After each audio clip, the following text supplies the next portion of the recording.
The water reached halfway up the tires of the abandoned cars. The underpass ran beneath a major road, its concrete ceilings stained dark from years of exhaust and leaking pipes. Rainwater had pooled across the entire stretch, turning the road into a shallow, murky channel that reflected the dim orange glow of broken streetlights. We reached it just before dusk. The road above carried distant traffic sounds, but down here, everything felt sealed off, like stepping into a tunnel where sound moved slower and shadows lasted longer. We had to cross it to reach the next block. We moved along the edge at first, stepping carefully on the narrow strip of dry pavement near the wall. The water rippled with each movement, reflecting the lights in distorted waves.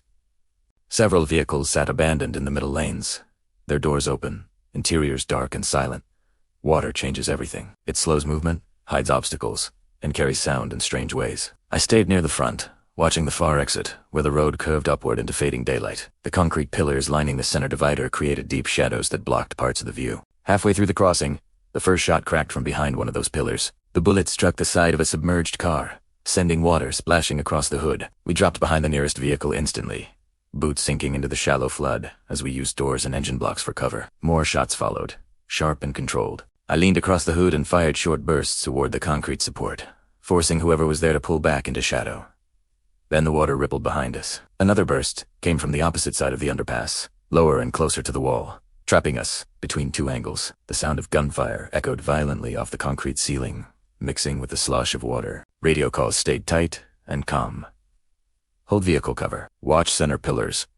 Maintain spacing. I shifted around the front of the car, water dragging against my boots, trying to get a better angle on the second position. The surface reflected flashes of light from each shot, turning the flood into flickering mirrors that made movement harder to track. Gunfire came in bursts, then stopped, then returned from slightly different positions. Minutes stretched out in that slow, echoing chaos. Then the firing from the far pillar slowed, becoming uneven before stopping completely. A moment later, sharp impacts echoed from behind the divider, followed by muffled sounds that faded into the underpass.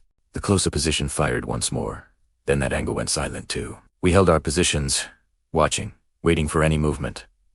The underpass settled back into stillness. When we finally continued forward, every step through the flood felt louder than before. As we reached the upward curve and stepped back onto dry pavement, I glanced back. The underpass looked exactly as it had when we entered. Dim lights reflecting across still water, abandoned cars half submerged, and silence filling the space between the pillars. That place stayed in my mind because water turns familiar ground into something uncertain. Every step feels slower. Every sound travels farther. And when the noise finally stops, the stillness feels deeper than the flood itself. Thanks for watching. If you enjoyed this story, make sure to like and subscribe for more. I'll see you in the next one.